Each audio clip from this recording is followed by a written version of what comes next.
नमस्कार साथियों, स्वागत है आपका एक और वीडियो में जिसमें हम चर्चा करने वाले हैं कंप्यूटर से जुड़े हुए महत्वपूर्ण कुछ प्रश्नों की। और अगर आप किसी भी ऐसी प्रतियोगी परीक्षा की तैयारी कर रहे हैं जिसमें कंप्यूटर से संबंधित प्रश्न पूछे जाने हैं तो इस वीडियो को ज़रूर देखें और अपने ज्ञान का अवलोकन करें कि आपकी जानकारी कितनी है। तो प्रश्न है पहला, असत्य कथन को पहचानें, यानी फॉल्स स्टेटमेंट को पहचानना है और रिस्टोर करें। तो प्रश्न को ध्यान से पढ़ लेना है क्योंकि इसमें असत्य कथन के बारे में पूछा है। तो नीचे जो 4 कथन दिए गए हैं उसमें से असत्य जो है उसे हमें टिक करना है। तो पहला कथन है, आप रिसाइकल बिन में हटाई गई फाइलों को पा सकते हैं, यानी रिट्रीव कर सकते हैं। यदि आपको कभी ज़रूरत है तो रिसाइकल बिन के किसी भी फाइल को पुनः स्थापित कर सकते हैं।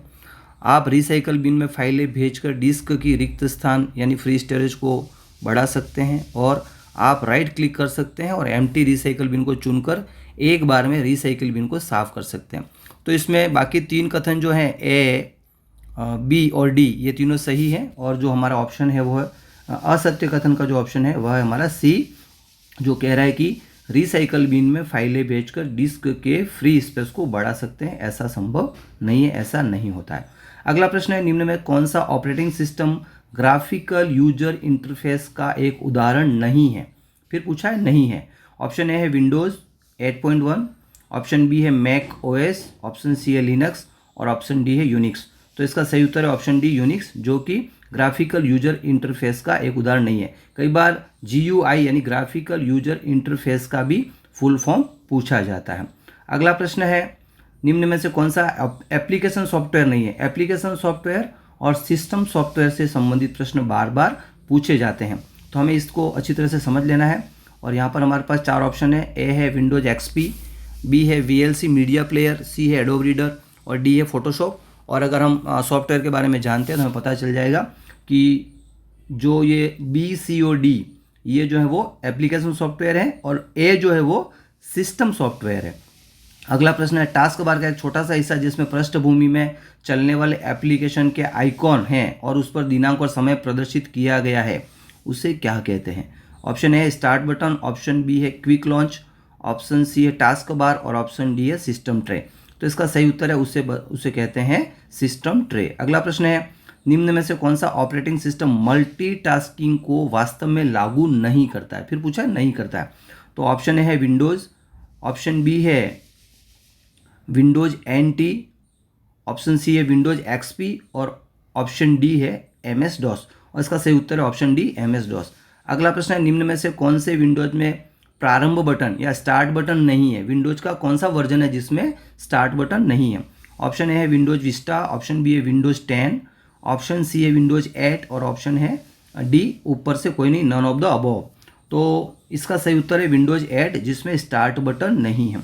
अगला प्रश्न है, निम्न में से कौन सा ऑपरेटिंग सिस्टम नहीं है? ऑपरेटिंग सिस्टम पूछा है, ऑप्शन पूछा है ए में DOS, option B Linux, option C Windows और ऑप्शन डी ओरेकल। तो जो डॉस, लिनक्स और विंडोज हैं ये ऑपरेटिंग सिस्टम हैं और ओरेकल जो है वो ऑपरेटिंग सिस्टम नहीं है। अगला प्रश्न है, एक डैश उस डिस्क पर नामित स्थान है जहां फाइलों को संग्रहित किया जाता है। तो डैश जो है वहां पर क्या आना चाहिए? तो option A folder, option B pod, option C संस्करण और ऑप्शन डी फाइल समूह। और इसका सही उत्तर है ऑप्शन ए फोल्डर। यानी इसे हम पूरा इस तरह से पढ़ेंगे, एक फोल्डर उस डिस्क पर नामित स्थान है जहां फाइलों को संग्रहित किया जाता है। एक्चुअली कोई भी फाइल जो होती है वो फोल्डर के अंदर ही स्टोर की जाती है। अगला प्रश्न है, विंडोज में स्टार्ट बटन का उपयोग किसके लिए किया जा सकता है? तो 4 ऑप्शन है। ऑप्शन ए है एप्लीकेशन लॉन्च करना, ऑप्शन बी है डिवाइस सेटिंग्स, ऑप्शन सी है सिस्टम को बंद करना और ऑप्शन डी उपरोक्त सभी। तो इसका सही उत्तर है ऑप्शन डी उपरोक्त सभी।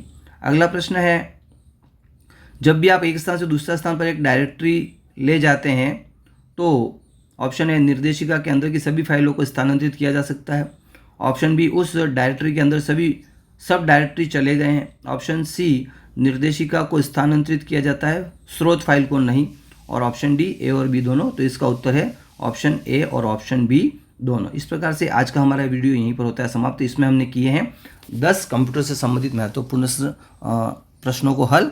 अगर वीडियो पसंद आता है तो इसे लाइक कीजिए, अपने मित्रों तक शेयर कीजिए और चैनल को सब्सक्राइब कर लीजिए ताकि ऐसे ही महत्वपूर्ण वीडियो आप तक पहुंचते रहें। जय हिंद, जय भारत, धन्यवाद।